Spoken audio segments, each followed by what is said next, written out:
Romanos capítulo 3, versículos del 9 al 20.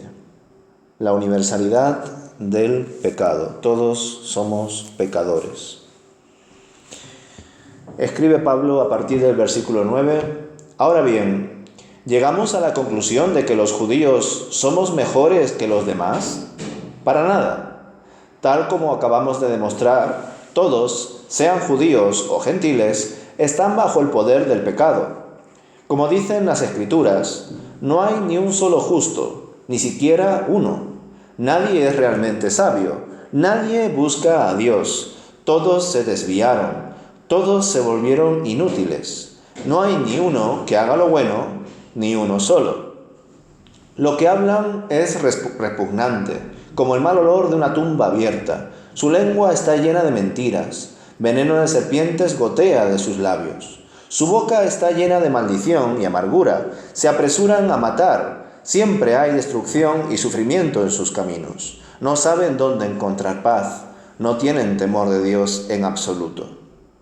Obviamente, la ley se aplica a quienes fue entregada, porque su propósito es evitar que la gente tenga excusas y demostrar que todo el mundo es culpable delante de Dios.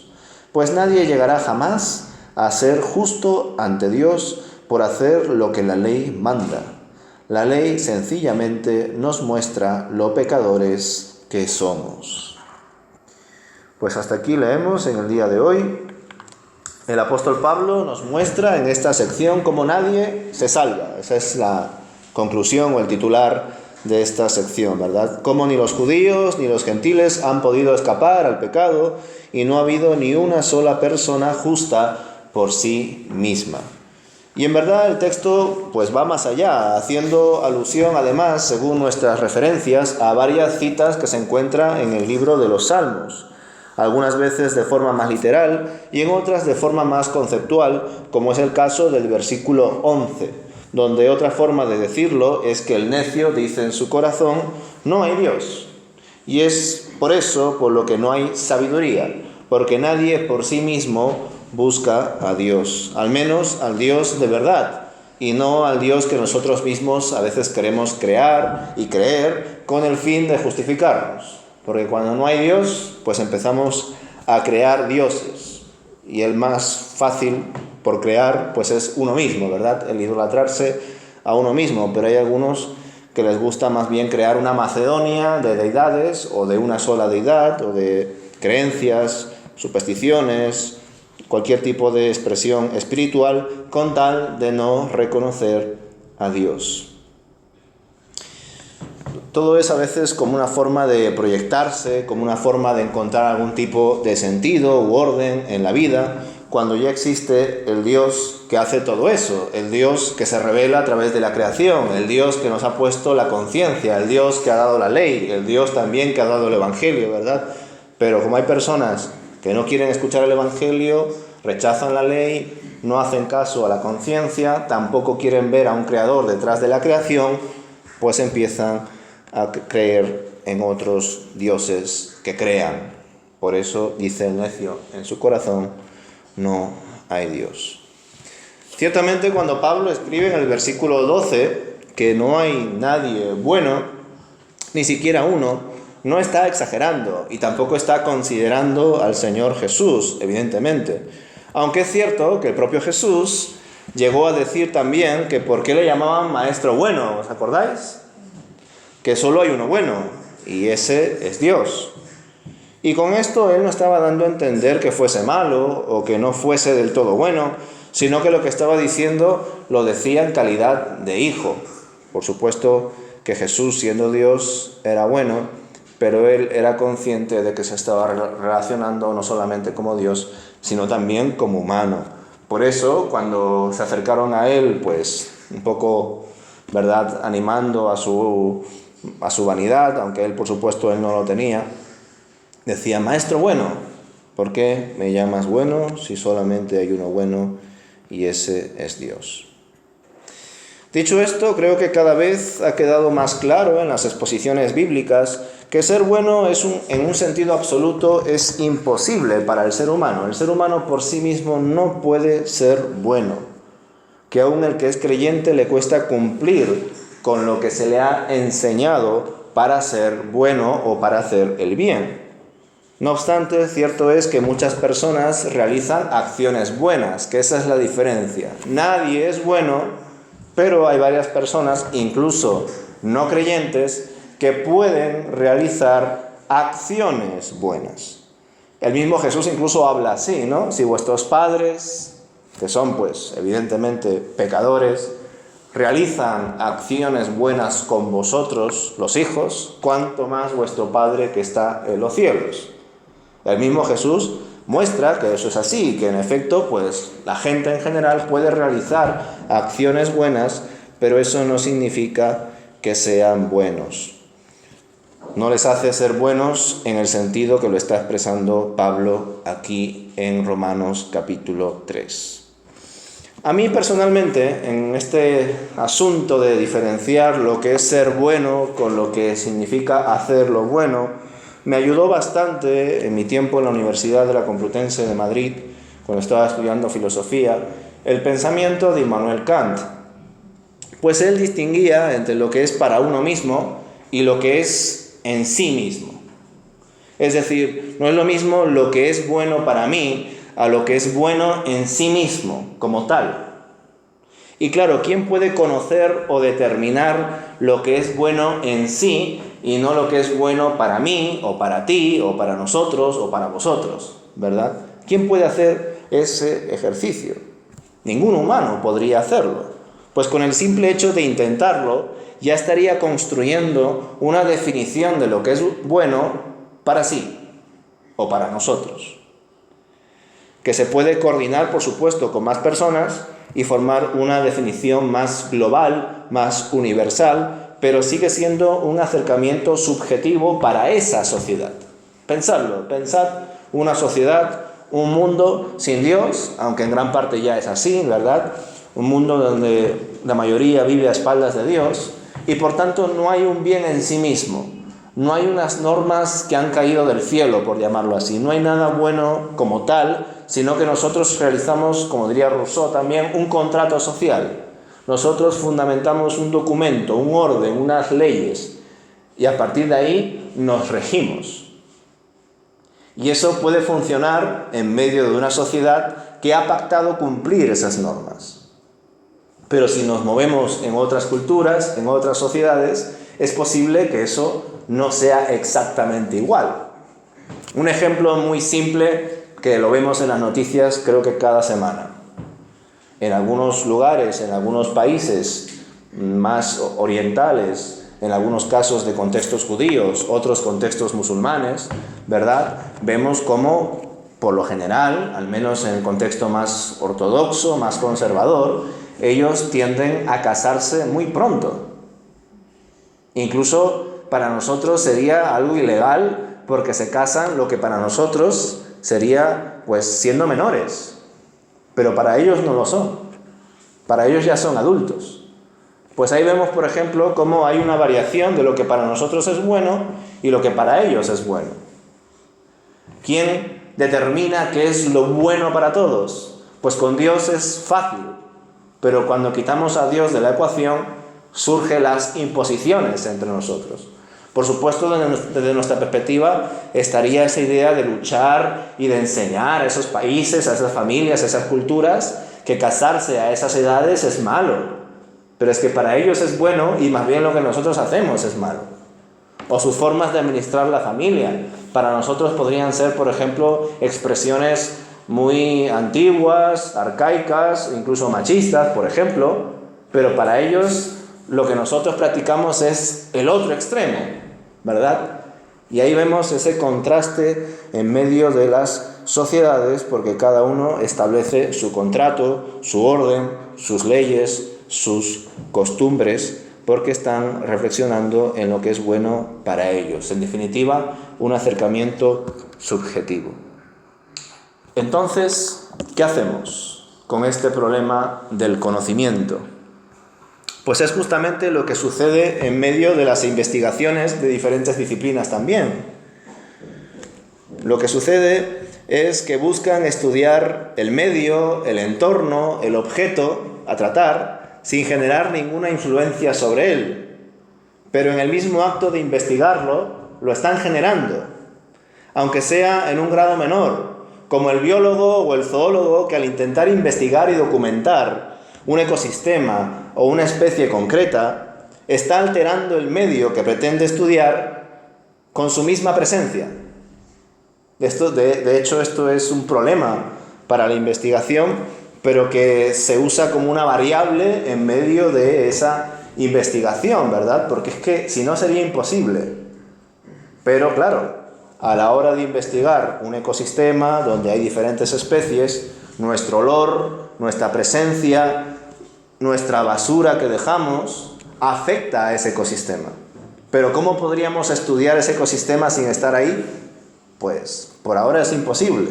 Quizá usando tecnologías, como por ejemplo lo hacemos con la Luna u otros lugares, ¿verdad?, donde se han enviado pues materiales, recursos tecnológicos para investigar esos medios.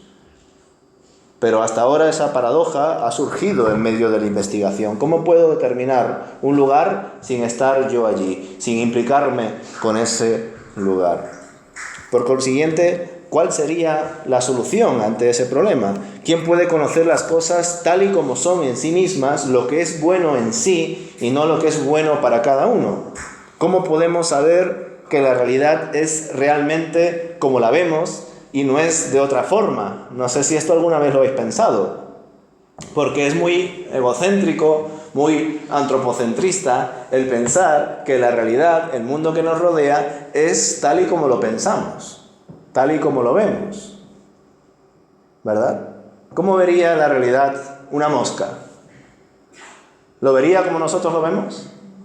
¿Cómo lo vería, yo qué sé, un perro? Aunque bueno, he leído que últimamente es un mito lo de que el perro ve en blanco y negro, que sí percibe tonalidades de colores, pero que no lo percibe en la misma graduación que nosotros. ¿Cómo vería la realidad un reptil? Pues ciertamente nosotros, pues en nuestra forma de investigar, en nuestra forma de ser, somos muy egocéntricos, somos muy antropocéntricos y que creemos que la realidad, el mundo que nos rodea, es como nosotros lo vemos. ¿Pero alguna vez habéis pensado cómo son las cosas en sí mismas? No como las vemos nosotros, sino como se debería de ver en realidad. No sé si alguno ha visto la película, por ejemplo, de Matrix. Voy por esa línea. ¿Cómo son las cosas en sí mismas? No desde mi perspectiva, no desde mi óptica, sino en sí mismas. ¿Cómo puedo conocer las cosas en sí? Y no en noúmeno, como le llamaría Kant, ¿no? Es decir, aquellas cosas que van más allá. Pues indudablemente, hermanos, para nosotros es la palabra de Dios quien nos muestra lo que son las cosas en sí mismas, su revelación, quien nos da la respuesta. Es el Señor mismo, el que es, como le diría a Moisés, el que ha creado todas las cosas, quien puede definir, conocer y transmitir todo tal y como es. Solo Él nos puede mostrar cómo son las cosas en sí mismas. En definitiva, solo con Él podemos conocer qué es lo bueno y además entender que Él mismo es el puro bien, en mayúsculas. Puede sonar todo esto un poco filosófico, ¿verdad? Pero es que estamos entrando en las profundidades de la revelación de Dios. No hay justo ni siquiera uno, porque Él es la justicia personificada. Y nadie puede cumplir la justicia salvo Él mismo. Por eso es que Él mismo la cumplió en su Hijo.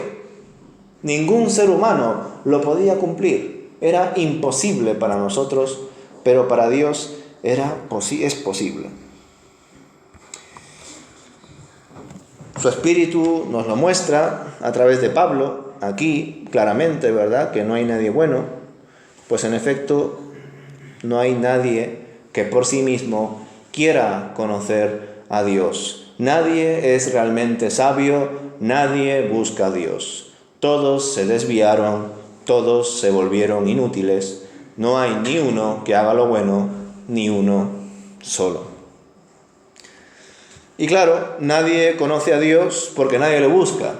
Y nadie lo busca porque todos estamos atrapados por el pecado. Y esta situación depravada es tan crítica que hasta nuestro propio corazón, el centro de nuestra vida, está corrompido. Es por eso que no podemos por nosotros mismos acercarnos a Dios si Él no da el primer paso, si Él no se revela a sí mismo en nosotros. No podemos hacerlo. Por eso, cuando leemos los siguientes versículos del 13 al 18, vemos que redundan sobre esta idea, sobre personas que no pueden confiar ni en sí mismas porque su corazón es engañoso, como enseña también Jeremías. Y como su corazón está manchado, todo lo que sale de su boca, todo lo que pasa por su mente, está contaminado. De ahí que con sus lenguas expresan solo maldad o cosas malas camufladas de supuesta bondad, pero que solo buscan el favor de otros, el caer bien a otros, el sentirse bien en sí mismos, pensar por ellos y no haciendo las cosas para Dios según el Señor va enseñando, mostrando y guiando. Quizá no maten o causen sufrimiento de forma física. Aquí sí lo dice, ¿no? Versículo 15, se apresuran a matar. Siempre hay destrucción y sufrimiento en sus caminos. No saben dónde encontrar paz. No tienen temor de Dios en absoluto. Yo pienso que no solamente está haciendo referencia aquí al matar físicamente, ¿verdad? Sino que lo está hablando en el mismo lenguaje que lo hacía Jesús cuando hablaba del adulterio. No adultera solamente la persona que se acuesta con otra que no es su pareja, que no es su esposa, su esposo, sino que también adultera aquel que en su mente, en su corazón, se imagina estar con esa persona y por tanto está cometiendo adulterio. Pues del mismo modo nosotros muchas veces queremos la destrucción en otros, queremos la muerte de otros porque nos ha hecho daño, porque quizás seamos muy vengativos, qué sé yo. Pero no lo llevamos a la práctica, no lo realizamos físicamente, en la realidad, pero en nuestro corazón los estamos dando por muertos. Queremos que les pase algo malo, queremos que les vaya mal. Por eso es que en medio de esa negación de Dios, en medio de dar las espaldas a Dios, en medio de un corazón corrupto, también se muestran esos deseos de causar sufrimiento y de que otros mueran y padezcan. Ante toda esta realidad de que no hay ni un solo justo, la ley cobra más sentido, en especial sobre aquellos a quienes fue entregada, a los judíos, para señalar rectamente todo lo injusto que hay en nosotros. Para nadie se puede presentar, ¿verdad? Nadie puede presentar o excusarse o autojustificarse ante Dios, pues nadie ha podido cumplirla, salvo Cristo, evidentemente. Así termina Pablo esta sección. El propósito de la ley no era otro que mostrar, ¿verdad?, cómo era nuestra realidad, que somos pecadores, que ninguno se puede justificar a sí mismo por sus propios méritos y que por tanto ninguno puede caer en orgullo espiritual. Qué bueno saber, por tanto, hermanos, que ante esta nefasta situación, esta depravación que ya Pablo ha desarrollado en el capítulo 1, que lo ha extendido tanto a gentiles, capítulo 2, como a judíos, capítulo 3, en medio de esta universalidad del pecado, como veremos el domingo, aunque nosotros ya lo sabemos, Dios ha manifestado su justicia por medio de la fe en Cristo Jesús, justificando a todos aquellos que deseen creer en Él. Nadie le busca, todos le han dado la espalda, ninguno es sabio, ninguno es justo, y por eso Él mismo vino a nosotros. Cumplió la ley murió por nuestros pecados, pagó la deuda. Y como nadie hizo lo bueno, Él mismo hizo el bien. Se mostró como el bien y nos marcó el camino que lleva a la vida, porque Él es el camino, la verdad y la vida. Nuestra conciencia cauterizada, nuestro corazón engañoso y nuestra tendencia hacia el pecado eran las cadenas que nos mantenían atados a una situación de muerte y de castigo. Pero el Señor rompió toda opresión, rompió esas cadenas, venció al maligno y nos adoptó como sus hijos. No para llevarnos inmediatamente con Él, sino para que, ya no siendo del mundo, nos quedemos por un tiempo en el mundo, para llegar a aquellas personas que todavía no le conocen y ser de guía, ser de bendición para ellos y también para los de la iglesia. Qué espectacular es, ¿verdad?, el plan de Dios. Él nos ha dado una nueva vida, nos concede la mente de Cristo y gracias a todo su amor y toda su gracia, nosotros podemos andar por fe, ya no por vista. Nosotros tenemos ya esa confianza de la vida eterna, de que nada nos puede separar de Él, pero que tenemos un propósito aquí en la tierra, un propósito que debemos de cumplir juntamente con su Espíritu, porque nosotros ya lo sabemos, por nuestras propias fuerzas no es posible, a nosotros todavía nos cuesta, es una realidad que la verdad nos ha hecho libres, pero esa libertad todavía no se ha expresado en toda su extensión, como hablamos la otra vez, ¿verdad? Todavía no somos libres plenamente, hay luchas en nosotros. Y cargaremos con ellas hasta que estemos en la presencia de Dios. Parece otra vez una contradicción, una especie de paradoja. Sí, Él ha quitado toda opresión, ha roto las cadenas, pero de algún modo todavía en nosotros, pese a habernos convertido, pese a haber nacido de nuevo y todas estas cosas, vemos que todavía hay luchas en nosotros, que todavía hay veces que queremos salir adelante por nuestras propias fuerzas, que todavía nos gusta ser nuestros propios dioses, pero afortunadamente sabemos que solo hay un Dios que debe de estar sentado en el trono y también puesto en nuestros corazones. Él es el que tiene que gobernar y administrar nuestra vida. Ya no podemos vivir como lo hacíamos antes. Nosotros ya hemos vencido junto con Él todo ello, aunque en esta realidad estamos todavía en ese proceso. Como dirían varios teólogos, es como un ya, pero todavía no. Ya se ha hecho, pero a la vez no. Se está haciendo. Para Dios ha sido consumado, ha sido cumplido, pero en nuestra realidad a la vez es un progreso que se va realizando hasta que estemos con Él para siempre. Pues hasta aquí es la reflexión de hoy. En medio de la universalidad del pecado, saber que Dios ofrece su salvación a todo aquel que cree, gentil o judío, a cualquiera, siempre y cuando se arrepienta y crea en Él de verdad, manteniendo una relación genuina con Dios que sea para siempre.